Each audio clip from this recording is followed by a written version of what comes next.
You can't be in your zone if you can't be yourself. And we're all uniquely different. So we're meant to be us. Now, if we're trying to be something else, then that's when everything just gets cashed out. So you really can't do anybody any great service if you're not being you. Because God didn't make a mistake now. He knows why you are the way you are right now. And he's just watching and saying, okay, all right, daughter. Because we still have free will. At the end of the day, we have free will. That's the beauty of it. Do you really want to walk in your perfect purpose? Or do you just want to be blowing? I don't. Hello, everyone, and welcome back to another brilliant episode of This Queen Says. This is a podcast where I and Laitan get to talk to girls who went to my secondary school. The secondary school in question is called Queen's College, Lagos, Nigeria. It's an all-girls school. Amazingly, it's going to be 100 years next year.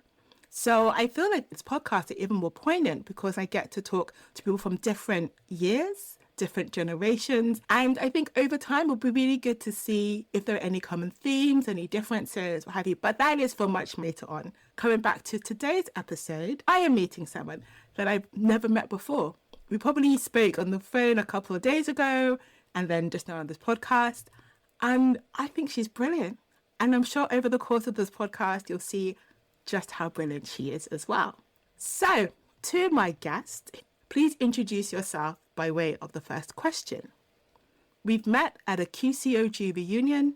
Please tell us about yourself in... Do you know what? Take your time.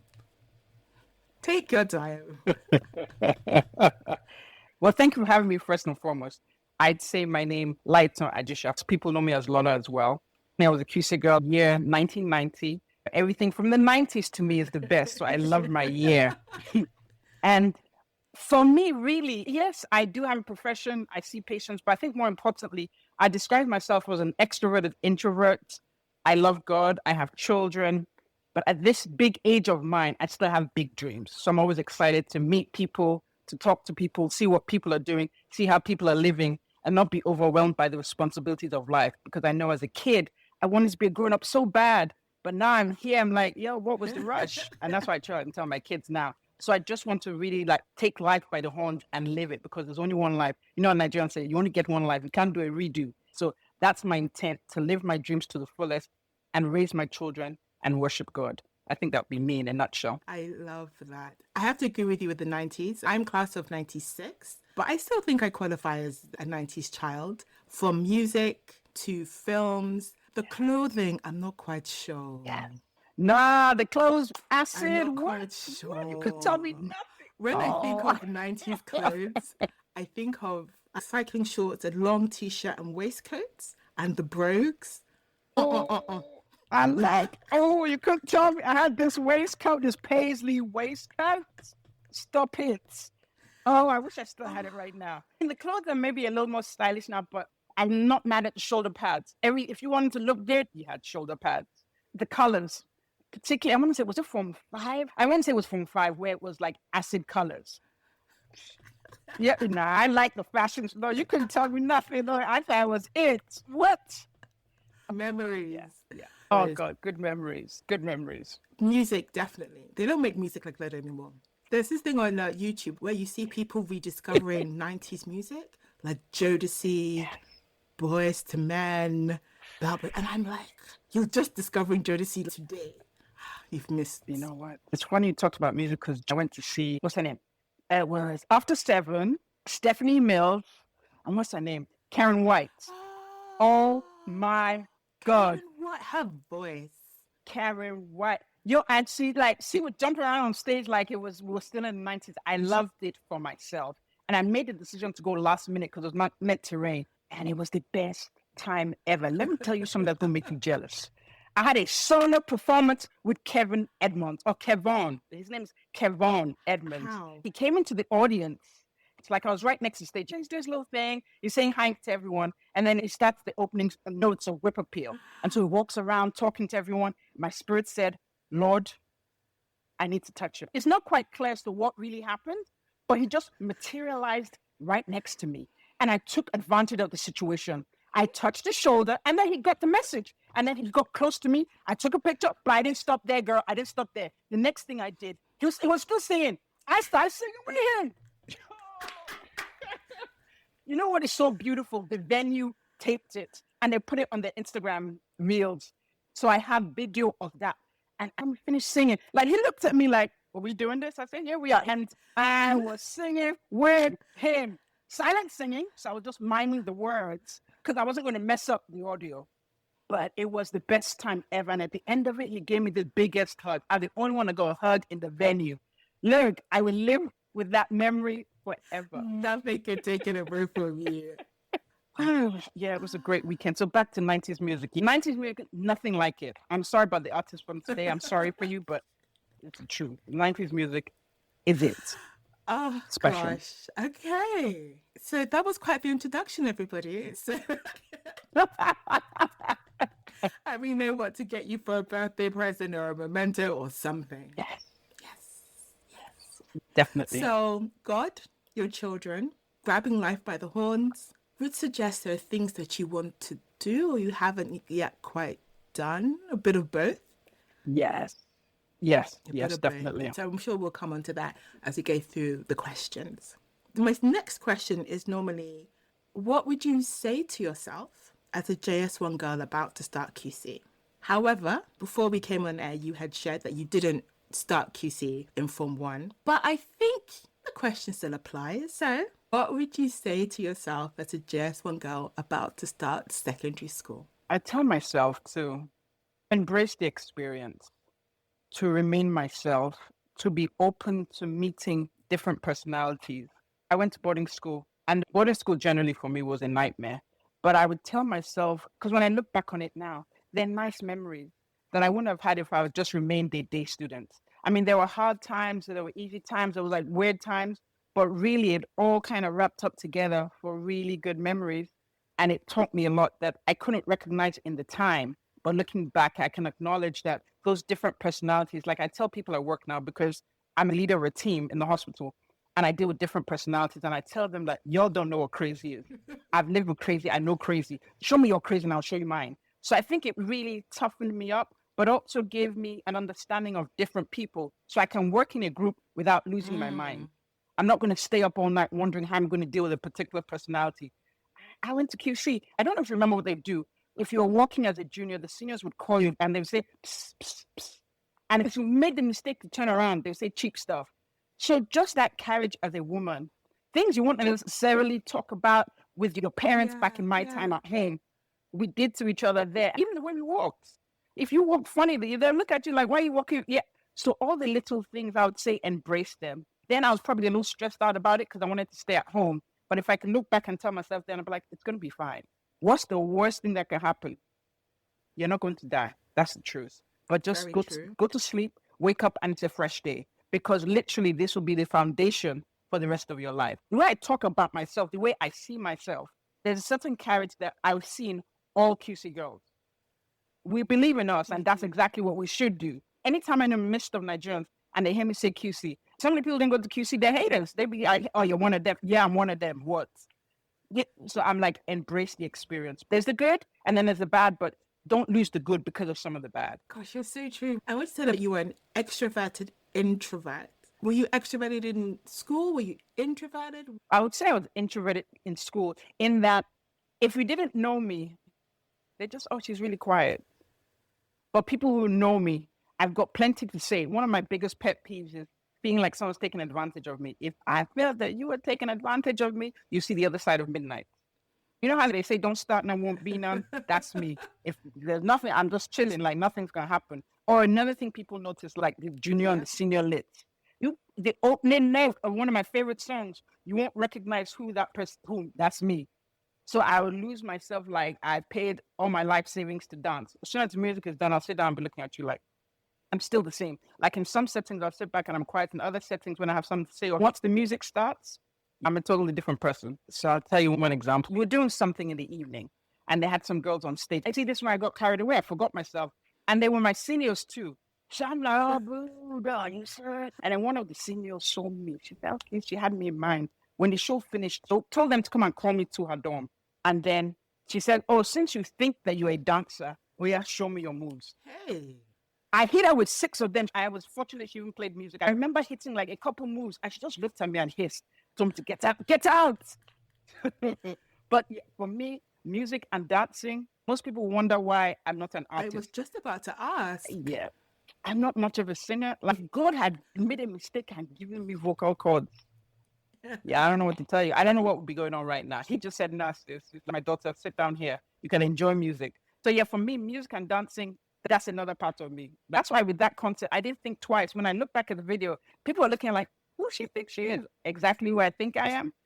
Yeah, music and dancing is like 5 and 6 for me. And it's so interesting. Do you think it's because music allows you to express yourself in a different way? Yeah, I think it just allows me to run, roam without any restraint. If I'm dancing and singing, I'm not thinking about what anybody else is thinking. Whereas on a normal day, I'm probably calculating as I should. If I say this, you're going to say this. I'm calculating 3 steps ahead. But when I'm singing, I don't have to think about anything else but how I feel. How does this beat make me feel? Yes, that's it. So I can just feel and flow and just be. I'm so curious. You said you were a boarder throughout. I remember as a junior, they had this thing, we use this term fagging, Yes. which means that a senior will get you and send you to go and buy something for her. I don't know why I was a little different. If everybody knew, it was common knowledge, if you're going to send Laitan anywhere, she had a cut, which means if you're sending me to buy 4 chin, one of those chin was going to be mine. Don't ask me how it started, but everybody knew that. There was one particular event. I don't even remember these lockers we had as boarders. I don't know if you went to boarding school. Yeah, most of the bottom lockers, the door would be broken. My locker had a door. And for some reason, the senior at the lower bunk bed, she was going to take my locker. I didn't say anything. Then in the middle of the night, I woke up and her locker, the bottom locker was open. I don't know what spirit entered me. You know what I did? I took her stuff, put it in the middle of the room, like extremely dramatic. You did not. I was ready to die on that hill. I took her stuff, put it in the middle of the room, put my stuff and locked it. When I look back on some things, and that's the thing when I talk about, I snap when I feel like someone's taking advantage of me, taking me for a fool. I've been like that. What from 2 was I was 12. Like the seniors, she made her stuff in the morning in the middle of the room. Like I didn't just put her stuff out. I put it in the middle, and I don't know why. So it's like when I snap like that, I can't explain. I was not expecting this. I was not. I'm an introvert and praise other people. I thought it was all going to be like, oh, we're all God's children. You love the spirit. Yes.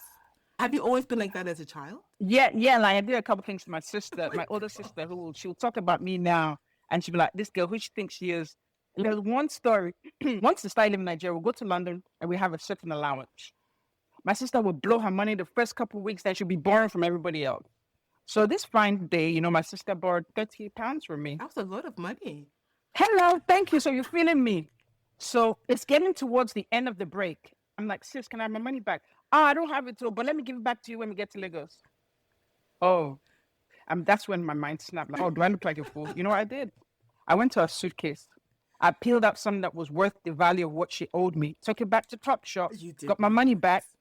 I sure did. I'm telling you, it's like there's something in me snaps. Like if I think you're taking me for granted, like I'm no longer trying to reason. I'm not trying to be logical. No, I'm intrigued by the things that you learn from other people because you said embrace different perspectives. So if you don't mind kind of sharing, what is it that you learn? So particularly dealing with Nigerians, I think for my personality, like the first read, it's a Nigerian trait. They mistake being chill and quiet for weakness. So then as a younger person, like I will not necessarily speak up. If you cross me, like you cross me 7 times, the 8th time I'm ready to slice your head off. And then you wonder why she's so mad. Because the other 6 times you did it, I didn't say anything. But actually having to go through that, I realize now as an adult, if you do something, let me check you right now in real time. That's what I learned. I learned that doesn't work for me and it doesn't work for the other person.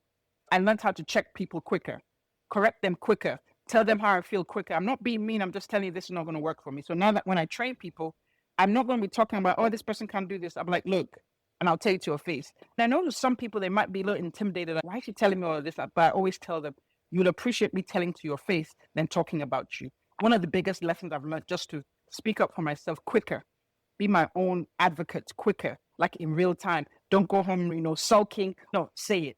Once I've done, then I have peace. If I've represented myself to be exactly who I believe myself to be, then whether it goes wrong or right, I have peace with it. If being me led me down the wrong path, then I have something to learn going down that path. I'm in awe of you. I really am. I am really Oh, just like, I want to hang out with you. I want to go to clubs with you. I want to go to concerts with you. I just, yes, hey. for sure, for sure. So I should ask actually. So what arm were you in and what house? So I was OB house, yellow, and then I was Z. You know, Z is the science folks. I knew it was science from jump.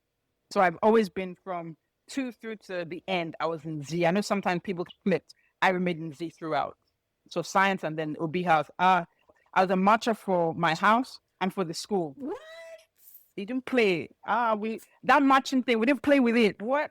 What? Like when we'd go for events for the school, you'll be hot, ready to die. You stand with your back straight. Everybody's laying on the floor. What? We're QC girls. We don't do that. QC girl. Just comport yourself. Some of those times are fun. We knew how to hold ourselves together. Yes, I wish we were in the same place. I'd find a way to be hanging out with you. Just take me along. But at the same time, I'm boring. My kids make fun of me. See this corner? I can sit here now for hours and be.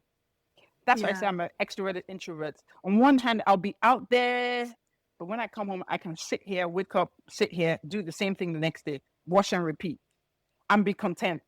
So if we jump forward from secondary school to you at 25, what advice would you give yourself? At 25, then at that point, I'd have just advised myself to, you know what, don't worry. Because at that point, I was a little bit stressed out. Why? I graduated from Temple Pharmacy School. I just graduated and immediately registering for MCAT. But there's so much going on, so much noise that I just had to stop. So I withdrew from the exam and just started working as a pharmacist. But it felt like heavy, but I would have just told myself then, don't worry about it. Don't stress, because I was so stressed about, oh my goodness. I kept telling people, oh my goodness, I'm too old. I just had this thing about age. I need to keep going. I'm running behind. I would just told myself, calm down. It's going to be fine. It's going to be fine. Just because you didn't apply for the MCAT and you didn't do the MCAT, apply to med school that year, didn't mean that the rest of my life was going to be over. Because eventually I did go into med school. Now that's a whole nother story, but eventually I did. But to me, I did it at the time I was meant to. Because initially when I started off at Ife in Nigeria, started off with pharmacy school, my father asked me after the second year, when I got in the second year, he said, are you ready now to start med school? Because I've always said I wanted to be a doctor. I was 6 when I said I wanted to be that. And I pointed to a doctor. I said, that's what I want to do. I didn't even know what that was, but I just instinctively knew that's what I wanted to do. So they asked me, going into second year, I was now 16 going on 17. My father said, are you ready now? Go to med school. You will just repeat the year. And I looked at him, like, oh my goodness, I'm too old. Really? And I think about that and I laugh. Yeah, I laugh. And my father, he was a different kind of dad. He didn't make you do what he thought. He's like, oh, okay. And he let me stick with that. I wish he had, but then it was meant to be. So I always had this stress about age. At 17, I was stressed. At 25, I was stressed. So at 25, I just told myself, you're fine. Don't worry about it. You're fine. Everything is going to be as it is. Even relationship-wise, I felt some pressure at that time. I'm getting to the age. I need to be married. I need to have a kid. The pressure I was putting on myself, because I've always been my worst critic. I used to say the worst things to myself. No. You can't tell me anything I haven't said to myself. And that's what I used to say, like, no, you have to keep moving. Just the constant noise I had in my head. You're not moving fast enough. No, I just told myself, calm down. It's okay. It's going to work out. And where do you think that came from, that pressure? In fact, maybe my mother was like a bit of a drill sergeant. So it's like that programming just continued. I no longer needed her voice to continue. I continued. I took over from her and kept like, like banging, like, come on, get up, do this, that pushing. I kept doing it. It wasn't bad, but I think the tone I was using on myself probably could have been adjusted at the time. I was very hard on myself. And I always just take pride out. You can't tell me anything I haven't told myself. But I think now looking back, I won't say it damaged me completely. I was able to look at it and say, this is not working anymore. It kept me going, but I could have done all what I did in a softer tone. So now what I do is like, I ask myself, how would you tell? So if I'm talking to somebody else, I'm always using a different type of tone. How would you say it to this person? Then that's how I'll say it to myself. Nah, come on, it's fine. Forgive you. So I think for me, the hardest thing was forgiving myself. If I felt I did something against me, I was like, just reliving it. But now I'm just like, forgive myself and let it go. So I think that's what I do. Just learn to talk to myself softer, less judgmental of myself, and just be kinder to myself.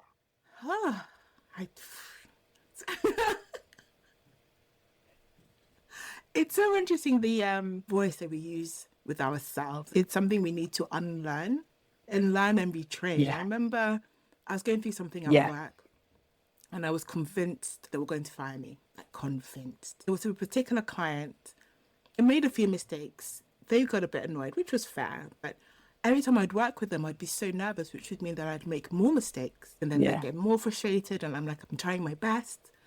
And I remember I got so stressed that I called the employee assistance program and I started seeing someone. And she used the analogy of different parents and children. We were comprised of a critical parent. There's the scared child, there's the loved child, there's the nurturing parent. And you need to recognize the voice of the critical parent, dial that down, because the bigger the voice is, the smaller the child in you becomes, and turn on the voice of the nurturing parent who would be like, you're doing just fine. You're okay. Yeah. And that Yeah. was something that I had learned. I wouldn't necessarily say that I was critical of myself, but mine was more based on my appearance. I was like, so you're not very pretty, you're not very funny, your nose is big, your breasts are small, you have a body like a boy. And so, what are you? Like, I don't know where I got that from. So I can definitely relate to that critical. It doesn't matter what anybody else tells you. You're like, no, I don't believe you. Yeah. There's a friend of mine that says something that always rings true. She said, the only people that don't feel imposter syndrome are the imposters, Hey. the ones that are actually pretending. Otherwise, we all go through phases. Our growth and that process of becoming is us actually acknowledging the greatness that we actually have. We have to actually hold on to it and see it. We have to keep going. It's a constant process. There's another thing she said to me that stuck is that, you know what? If it's God that sent me, that means he's already equipped me already beforehand. So why am I shying? Like, so that's when I want to do something serious. Then that's how I drown out the noise. That after all, I didn't send myself. So those are the two things I kind of hang on to. Like, okay, yeah, this is normal. Because so you will have that voice as women. I guess I don't know if there's programming society. It's like we always tend to second guess ourselves. I noticed men, particularly white men, even if they're inadequate, they don't have the skill set. They be walking around the room like they got it. Yep. So that's a page to take from their book. They know they don't got it, though. They know they don't got it, but they will act like they got it. All right, so act like you got it. It's like we keep second guessing ourselves, particularly as Black women, particularly our features. Yeah. Just push the programming away. We really have to look within. That's why the Black Girl Magic moniker, it makes a lot of sense because we are magical. We are special. But we're the ones who don't see it. Adopt me as your sister, honestly. Oh, I'm the blue sister now. You're already a sister. You're a sister already. gosh. So 25, don't let time stress you out. Run your race. Yeah. Everything will be fine. And be kind to yourself. yourself. And you've spoken about how you finished kind of doing farm school, going to the exams, and then you went on to do medicine afterwards. I started the process, but it was like, this is too much. I'm losing it. And that's when I took my money back because I was taking a course for the MCAT, canceled the exam, and then just started working as a pharmacist because I'm in such a hurry. I was going to finish pharmacy school, do the MCAT, and get right into med school, get on with it. Like, time is going, time is money, blah, blah, blah, all that noise. I eventually got to med school, but not for another 10 plus years. Actually, maybe 14 years. Because I was going to ask, when did you know that you were ready for that next step? That's a good question. So pharmacist, maybe about 10 plus years. And I was like, okay, you know what? I just had my son. I was feeling restless. I said, let me do my PharmD. So that's the doctorate in pharmacy. Let me just keep me going because I'm not trying to start med school with a baby. As I was finishing up my PharmD, I was doing the clinical aspect of it, working on the wards, and I saw the med students. And the voice in my head said, that's meant to be you. They would go into the patient's rooms, go and get the data. The voice said, that's meant to be you. And then I was walking around wearing, and usually the hospital, there's hierarchy. Everybody's uniform is different. So when you work in the hospital, you can recognize what department they're with based on how they dress, the color of their scrubs, the length of their coat. So one, I was in like regular scrubs. Two, I was wearing a short coat, which is the pharmacy jacket. But multiple times, people kept mistaking me and they were asking me, what service are you with? So they assumed I was with the medical team. So after a week of that, it became louder and louder, and I stood it. The voice in my head said, it's now or never. If you don't do this now, then just put it up the shelf and be done. The fear of regret, because I understood exactly what that voice was saying. I've got two kids at this point. One is a baby, one is like 6, 7-ish. Lord, I'm finishing up my PharmD. There's them up, but the fear of not doing it and the regret that I would feel if I didn't So literally, as I was finishing up my PharmD, I'm always doing things in a hurry. Like I signed up for the MCAT, and then of course I think I did it twice. I had to retake the MCAT twice, got the score I needed, and then went through. And there's so many stipulations I had. I didn't want to move out of Georgia, so I had to apply, and I had to be accepted in a school in Georgia, so I wouldn't move my kids around so much. God being God, it worked out. It worked out. So I got in. But the process of it all, and you know what, there was one more step. After I heard all the voices at work, that Sunday of that same week, got to church, and my pastor had a sermon, and it was like he was talking straight to me. I remember it's in one of my books, like, are you going to do it or not? That was the last thing that I just went with. I said, I'll do it. So that's how it was, like all the signs. The last thing I want to do is regret anything I do. Now, of course, the process, like I said, wasn't simple. I was barely sleeping because I had to work. I had kids. But we made it. We made it. The next question is, what was the Lola of today? What would she say to herself at 35? But I wonder if you've answered that in a way. At 35, where was I at 35? Oh, yes, at 35. This was right after I had my son, right before all of what happened. And of course, I've always had that point where constantly questioning my journey. What's next? Still. Am I behind? Till tomorrow. It's not even till tomorrow. It's always like I'm behind. There's always something chasing me. I'm always restless. And it's always the same thing. It's like everything in good time. Because then I had forgotten for a while. Yeah, let me use the term forgotten the dreams. I had put the dreams on the shelf. So I had forgotten. So I just felt inept. Like I was just floating. No goal. I use the analogy a lot of the time. I felt like a kid who was indoors looking out through the window. And I see all the other kids playing, but I'm at home. I'm inside the house and I can't come out. I told myself, it's okay. You might be taking a break right now, but you're going to be outside playing with them as well. So don't feel bad about where you are right now. Because, you hear people talk about everybody runs their own race. Yeah. You hear this all the time. But for it to be real for you, it was like, yeah, everybody's race is different. Everybody's timing is different. The stress I felt from feeling behind, I would have just been kinder with myself with each stage. You know how they say where you are is somebody else's dream. Yes. Your position is somebody's testimony. Yes. It really is true, but you really can't see that. You don't really see that until you look back. I think I've just been kind of like, it's going to work out. Don't be restless. Be restless, but don't stress out about it. Just breathe. Breathe. Next step is coming. Do you think it's possible to be restless and yet be chill? To some degree. So even now, as I'm sitting with you now, there's some things I'm working on, trying to work on. I'm restless, but I'm better at taking time out. Like that show I went for this weekend, I bought the ticket 45 minutes before I left the house. Because initially I wasn't going to go. I had all these excuses, like it's raining, like acting like I was a bag of salt. But then I was like, calm down. Worst case scenario, if you get soaked, you're going to be fine. So instead of sitting at home, missing a really good show because I think it's going to rain and I don't want to go alone, whatever the case may be, I had the time of my life.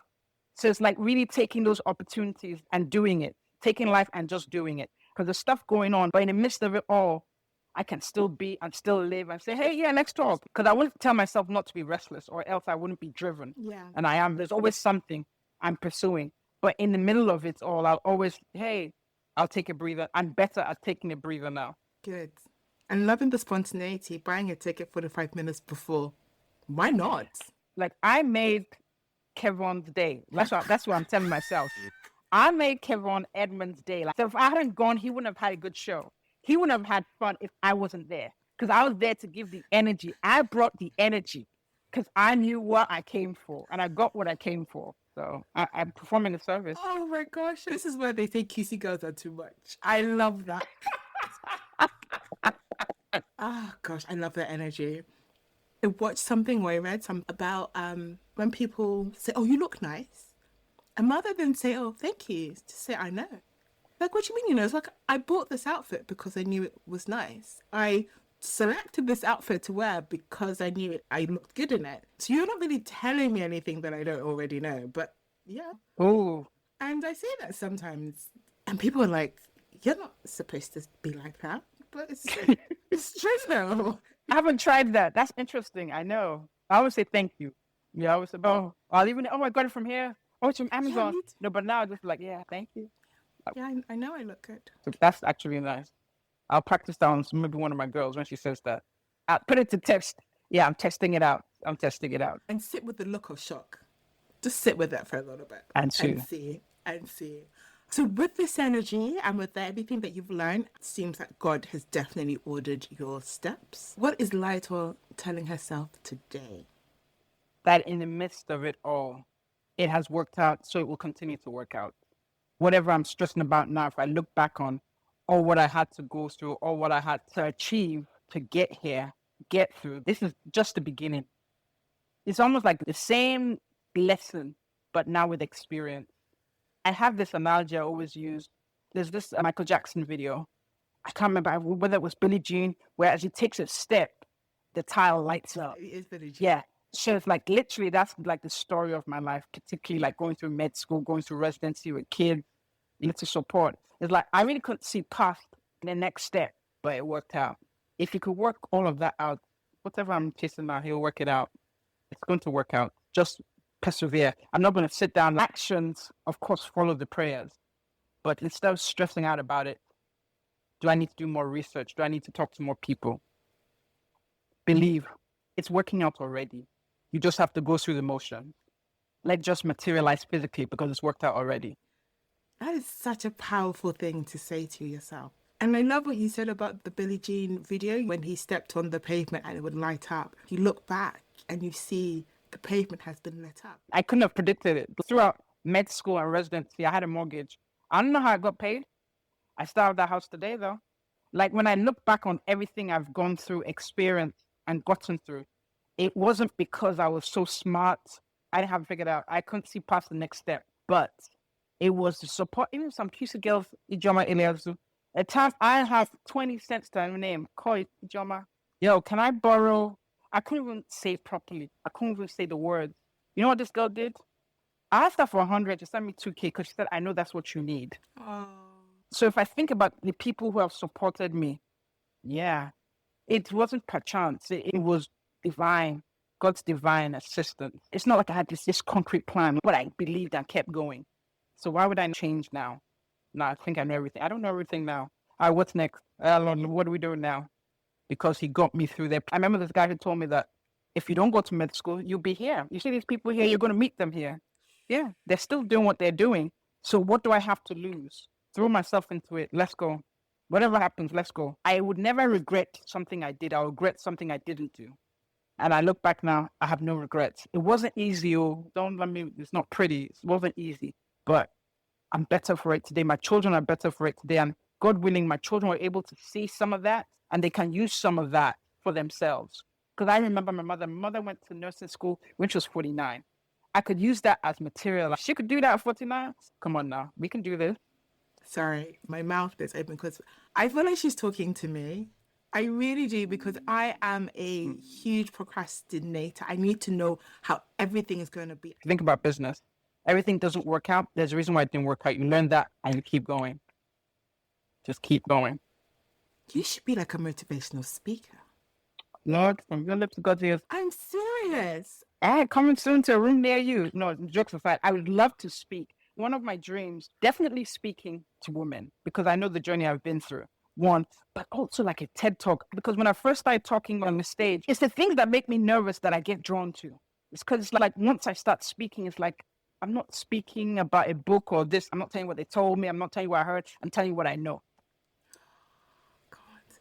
Well, everyone, you've heard it here. Coming soon to a city near you. Amazing woman. Motivational speaker. Thank you. Earlier on, you said something about I'd written it in my book. Is it a journal? Are you writing a book? Yes. So I've got the workings of a book, but I do have a journal where I'm writing like certain things, like an outline. So yeah, a book is in the works, but I haven't quite put it together. 5 years' time, we're going to have another conversation. And I will be so excited to see where you are with the book, where you are with your speaking tours. The medicine thing, yeah. That's like a side thing, maybe. Exactly. That's why I say medicine is a side hustle. That's exactly what I say. And people look at me like, yeah, it's the side hustle. It's a side hustle. I would come see you because obviously you sister spoon others, but if you need a testimonial, I'm here. Honestly, I'm inspired. I am driven because of this short intro. How long has it been? Not been that long. I'm inspired. Call me. Yeah. Call me. Okay. Definitely. So it's obvious. I know you started off by saying you're taking life by the horns. There's still so much you're going to do. The next question is, what would you like to tell your 65-year-old self?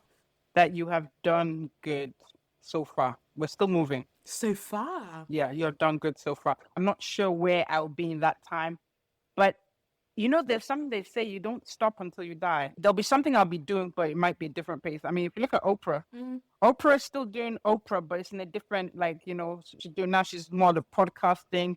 She's still doing her stuff, but it's a different energy and a different way. Yeah, so might be focused more on talking to people at this point in time, with the life experience and the things I'll now have in my arsenal, but there'll be things going on. There's no such thing as retirement, like just sitting down. There'll be vacations in between and living and doing, but I don't see myself just sitting and cooking. I'm not going to be the typical grandmother. Oh, I'll bring the kids over the summer. I can have them for a day or two, maybe a week in the Southern Isles or somewhere. We'll rent a castle, but that's it. And I think my kids understand that. They know that I'm not going to be a typical grandma. So at that point in time, it'd still be like, you've done good so far. Lord, thank you. What else are we doing now in terms of legacy? Like, I can't make my kids be who they're meant to be, but I pray that they will have their own personal relationship with God and they will have the outline of what they want to do now. Because what would it be to help everybody else, but my kids can't get the help that they need? Yeah. So it's now I'm looking at them, not more so because of, they're my kids and they have to, no, but as human beings, I feel that we're incomplete if we haven't fulfilled our purpose. That's when you feel like you're just floating and you're just like, God, what's going on? Because we haven't done what we're supposed to do. So ultimately, I want them to find themselves in Christ and know this is what I'm meant to be doing. It's not going to be perfect, but there's such thing as being fulfilled when you're doing what you're meant to be doing. And that's what I want for them, whatever that is. Because my daughter now is trying to decide, okay, she's graduated one degree. Do I want to go to A or B? And I'm like right there with her. I'm like, what do you think about A? What do you think about B? I'm not going to force her down my path just because, okay, it seems good. I want her to be convinced in the direction she's going into and be really into herself so she knows. Because you don't always know for sure. But if you follow your spirit, I don't know what God's purpose is for her life. I don't get visions like that. I just feel the unction. So I want her to really be convinced in who she is. So that's what it's going to be at 65. I'm looking at her like, okay, where's she in professionally, relationship-wise? Even for me, relationship-wise, I'm single now. Would I be sitting comfortably with my purpose partner? Will we be supporting each other at this point in time? I'd love to have the opportunity to celebrate 20 years with someone. So Lord, I know you're listening. If you're sending him to my doorstep tomorrow, whenever he says, I'm ready. But I think the biggest thing for me is I'm clear not to lose my energy or have my energy leak into the wrong place. So I don't have to be in a certain place. I want to be in the place that I'm meant to be in. It's really interesting you mentioned energy. As you look back over your life, has your energy changed? I feel it's the same. It's probably grown and expanded because those responses they came from inside. They weren't planned. I would still have a similar reaction. If I felt somebody was taking advantage of me, I might react. Yeah. So the energy hasn't changed. It's grown and expanded. But I'm still the same person. Like, what? What? You don't give me my 30 quid? 30K? 30 mil? All right, check this out. Let's see. Well, let me show you something. I always crack this joke. Not that I'm planning for reality TV. I always said, when I look at people on reality TV, you may even come across as the villain. But if I come across as the villain, but I'm being myself, essentially myself, I'm not doing anything to impress you, then I have peace. I essentially want to be me. Because whatever I'm doing, if I'm being me, then that's where I'm meant to be. Yeah. But if I now have to be somebody else to impress you, then I'll be disappointed in myself. So I think essentially I always want to be who I'm meant to be 100% of the time. Now, is that possible? It's not possible. So let's go for 99.9. Because we do get influenced by our environment, by people. But essentially my aim is to be closest to myself as possible, be closest to who God said I'm meant to be. And that's when I am reacting and responding without thought, like, oh, do it like this. No, this is how I'm feeling. This is how I want to express it. Another gem, ladies and gentlemen. What you said about being yourself, and if you're not yourself, then you're not in the space that you are supposed to be, I think is so powerful. I think about my relationships, places that I've worked, where I have felt I've had to change. I've had to restrict what I am going to say. I have to modulate my response. And obviously I'm not in those situations now. So you're totally right. You're totally right. Yeah. Obviously, it's not as black and white as that. If you're not yourself at the moment in time, that is not where you're supposed to be. Yeah, completely. Because you can't bloom. You know, when they say people are operating in their zone, Yeah. you can't be in your zone if you can't be yourself. And we're all uniquely different. So we're meant to be us. Now, if we're trying to be something else, then that's when everything just gets cashed out. So you really can't do anybody any great service if you're not being you. Because God didn't make a mistake now. He knows why you are the way you are right now. And he's just watching and saying, okay, all right, daughter. Because we still have free will. At the end of the day, we have free will. That's the beauty of it. Do you really want to walk in your perfect purpose? Or do you just want to be blowing? I don't. I have my hands on my head, but like, yeah, if only I had been told this at that time. But then again, when I have listened, sometimes you know what you're supposed to do, but there's always that fear. It doesn't resonate. It doesn't even like deliver. You're not getting the message. Like, have you noticed how sometimes you may listen to a message or read a book? There's so many things you didn't see or hear the first time. You read it the second time, like, what? That this was here? Yes. Yeah, you weren't tuned in. You need to be on the wavelengths. You have to prepare yourself. That's what I'm saying. I didn't go to med school until 39. I could have gone to med school at 17. That's a lot of time in between, but that's how it was meant to be.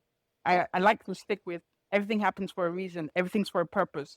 I could have gone to med school and been done, debt-free in Nigeria. I didn't. I came to the States to rack up a bill. But that bill will be paid now. It's just money. It's just paper. But yeah, so everything happens for a reason. So even though we didn't hear what we wish we had heard then, now there's the perfect time. There's no time like the present. What are we going to do with it now? How are we going to flow with it now? As you're doing your podcast and you're reaching people, and it's like you're meant to be doing what you're doing. And this point in time, this very second, we're meant to be talking. I swear I've never been this quiet on a podcast before. I absolutely love it. So the next question, and I don't know if you've covered some of this before, but we'll see. What are the things you wished women spoke about more often? Okay. One, I mean, we talk about relationships now, but I feel like we're always talking about this versus that. And I wish people understood that it's not us versus them, because I feel like they're just trying to, and I say they with my conspiracy theories, it's just us being controlled in a manner where we think we're against each other. Because if you think about it, really, man and woman is what I'm talking about. That's the one I know. I can't speak for anything else. Man and woman, we're not against each other. We're meant to be working in unison with each other. But if we don't join as units, then we're easily or better controlled. I want us to understand. I want us to know that if you've got a great partner, you guys are working in unison, you are aligned with your partner.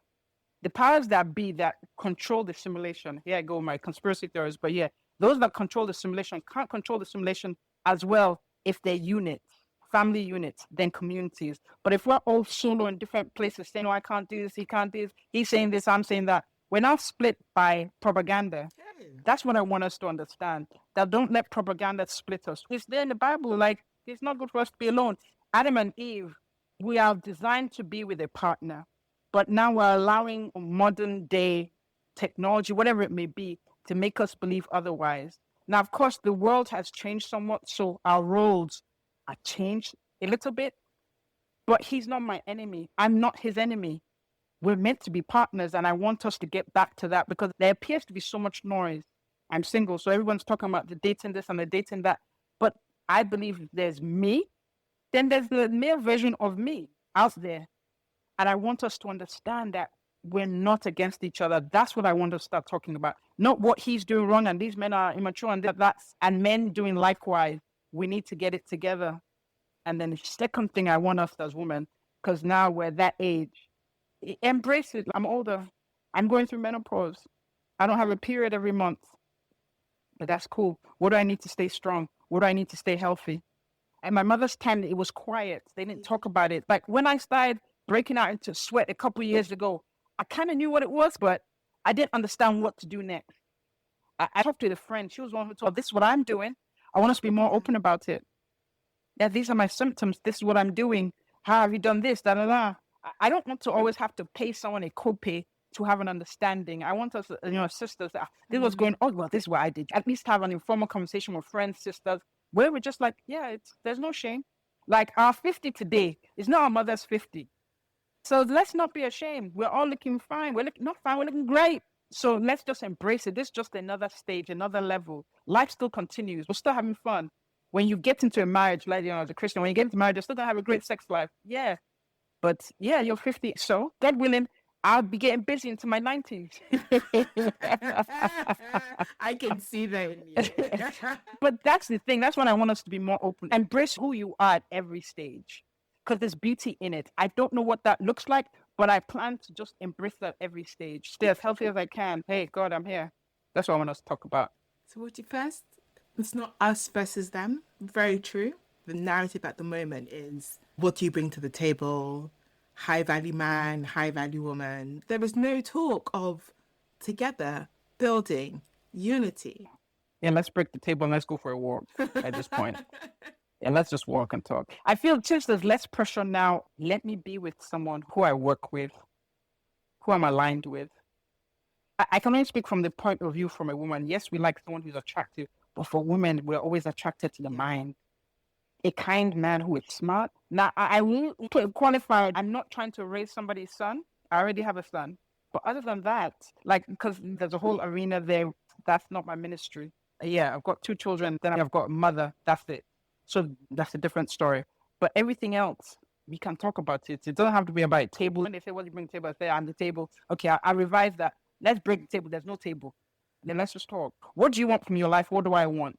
Because as women, the way we're designed, we tend to mold in always with him. So if he's not in line with your purpose, then you just left where you're meant to be. If he's in line with then he's actually supporting you and say, yo, babe, no. Did you think about it like this? So these are the kind of things we're thinking of. So it's not just about, okay, how many zeros does he have in his account? No. Can he pray for me? To me, that's important. Can he pray for me? Can he pray with me? Can he just hold my hand and say, babe, like, yo, let's pray because you've got this, you've got this conference coming up. Let's pray about. That's what I really desire. That's what's important. So I'm divorced. I'm not sure I'm ready to start dating. Yeah, I don't feel like I am. I'm often asked the question, are you going to get married again? Or blah, blah, blah, blah. The advice you've given, I'm going to keep it. Can you pray for me? Can you pray with me? Alignment, purpose, kindness, very important. Yeah. At least that's where I'm at with it now. And you have to be careful because I know there was one time I went out on a date with someone many years ago. And you know how he got me? The food came out. He said, let us pray. Oh, I was just like, the Bible says, test all spirits, test all the spirits, test all the spirits, sis. And later on, I found out I'm dealing with a demon because he had a soft exterior. So he got me for a second. For a quick second, he got me. But you test all the spirits. And you're not like I'm testing you, but just observe. Just observe. Just observe.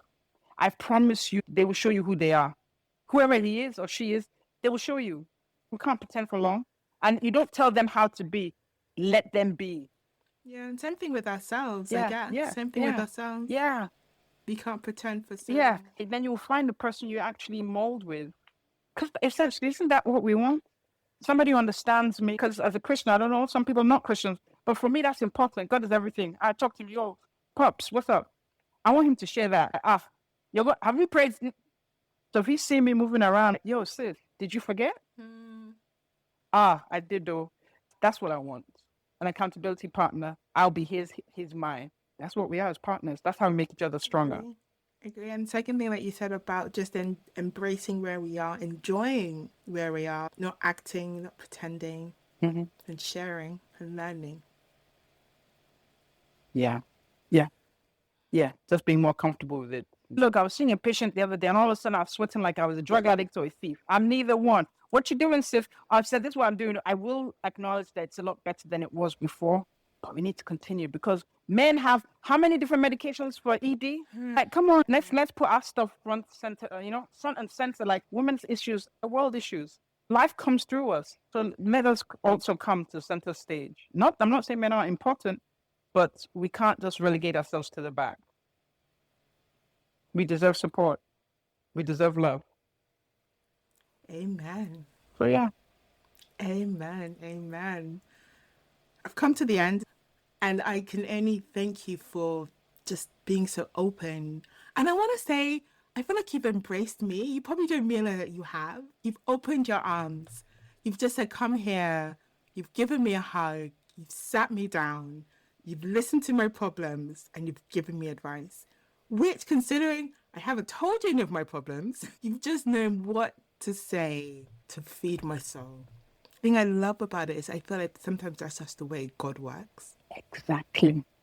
Exactly. That's what I believe. That's what we're here for. Like I'm meant to minister to you, but not by my own doing or my own thought. It's the Lord. That's when we're really doing our work, when we minister to each other, just by being open. Because the way I hear a message, not the way you hear a message. And so I meant to transmit to you, you transmit to someone else. That's why we're here. Before AI is trying to take over, we're here for a reason. We're not perfect. I can't add up all those numbers real quick, but I can transmit a message from the Holy Spirit. AI can't do that. Take that, AI. But it's true, though. Come to the final section, which is called Rapid Fire. Say the first thing that comes to your mind. Are you ready? Yeah, I'm ready. I'm ready. What's the best compliment you've ever received? Funny. For some reason, I like when people tell me I'm funny. I like when people say you look nice, but funny just seems better. You're funny. You have great energy. Those two. I'm definitely feeling it. What is the first thing you do when you wake up? I always tend to my phone. I'm doing better at turning to my phone to open the Bible app, but it's my phone. Because first it's always, what time is it? Then I just get dragged into whatever else is going on in my notification. But I okay, what time is it? But now I'm doing better with, okay, turn to your Bible. I put the Bible beside me so that I'll do less of it. But yes, it's always my phone. My phone is the first thing I pick up. Okay, well, considering we've said that, I have said that we're going to have another discussion in 5 years' time. I'm going to ask the same question and see what you say.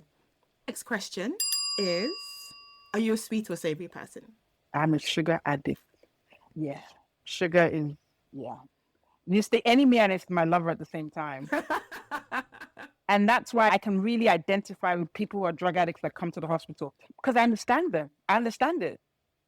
So yeah, sugar is sugar all day, every day. I'm a sweet person as well, for sure.